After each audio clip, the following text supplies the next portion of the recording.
Hari ini saudaraku, saya mau sampaikan sedikit mengenai hidup yang intim dengan Tuhan. Ya, keintiman dengan Tuhan, kedekatan dengan Tuhan. Ya, bagaimana kita mengembangkannya, bagaimana kita menumbuhkannya, bagaimana kita bertambah-tambah intim dengan Tuhan. Karena sebenarnya, saudaraku, kita ini diciptakan adalah untuk intim dengan Tuhan, bersekutu dengan Tuhan.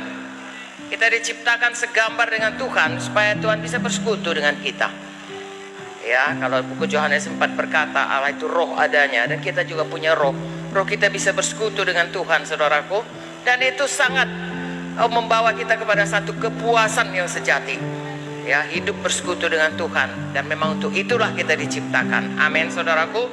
Ya, dari awalnya, kalau kita lihat dalam buku Kejadian 1 dikatakan, mari kita buka Kejadian 1 ayat 26. Karena berfirmanlah Allah, baiklah kita menjadikan manusia menurut gambar dan rupa kita.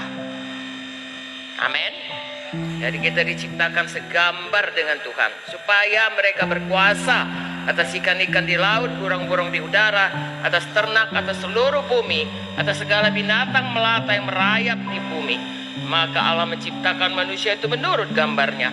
Menurut gambar Allah diciptakannya dia, laki-laki dan perempuan diciptakannya mereka.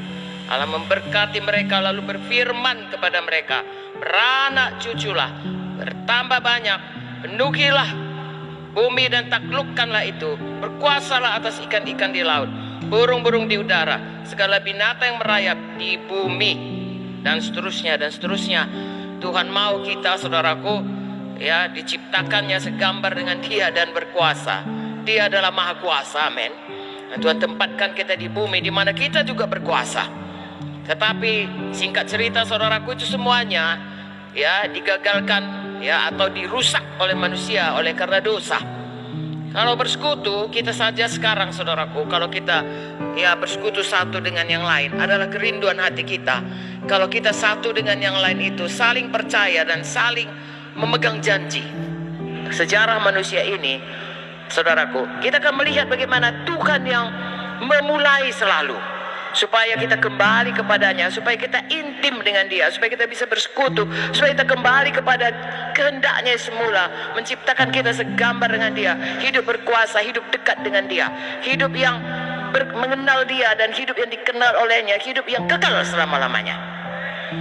Dari itu, saudara dan saya, ya, walau apapun kegiatan kita, walau apapun ya konsep pikiran kita, sebenarnya ya tujuan hidup kita ini adalah dekat dengan Tuhan, ya, bersekutu dengan Tuhan, mulia, ya, segambar dengan Tuhan. Ya, ada orang berasa, saudaraku, kalau banyak pelayanannya, hebat nampaknya, itulah yang dikehendaki Tuhan. Enggak sekedar itu, saudaraku. Melebihi itu, Tuhan menghendaki kita dekat dengan Dia. Dan kalau banyak pun perbuatan kita itu keluar dari kedekatan kita dengan Dia. Bukan karena kita itu mau supaya kalau begini ku buat maka Tuhan akan suka padamu. Bukan kita, tapi kembali lagi Tuhan, ya, yang memulai mencari kita dan kita menyambut panggilannya itu.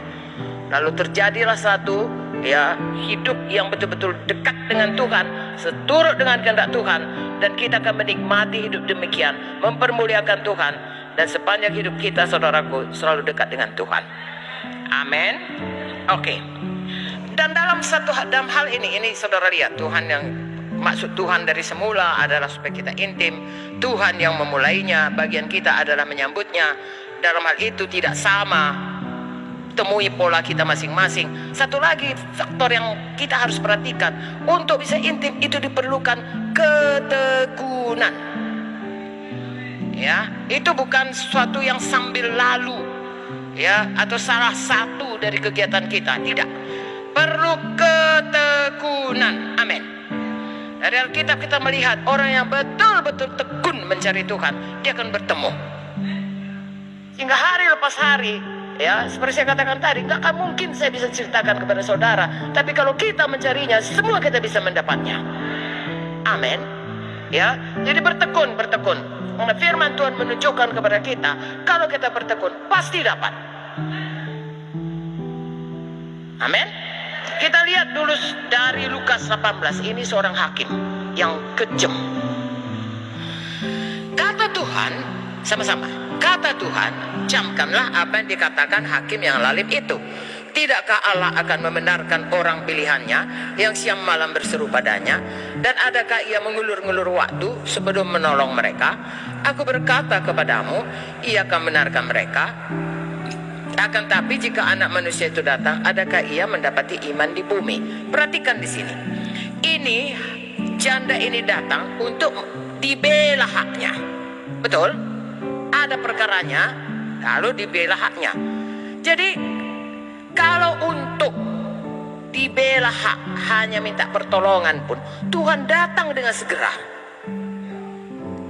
Apalagi kalau kita datang minta supaya intim dengan dia, ya sudah jelas lebih tidak berlambatan. Tapi untuk itu seperti ini tekun. Kita pun mesti tekun. Haleluya. Dan kalau kita tekun, sudah pastilah lebih lagi Tuhan tidak berlambatannya. Nah, itulah salah satu firman Tuhan yang meneguhkan kita. Kalau kita tekun menyambut masuk Tuhan untuk intim dengan dia, pastilah Tuhan bersegera-segera untuk menyatakan diri kepada kita. Haleluya.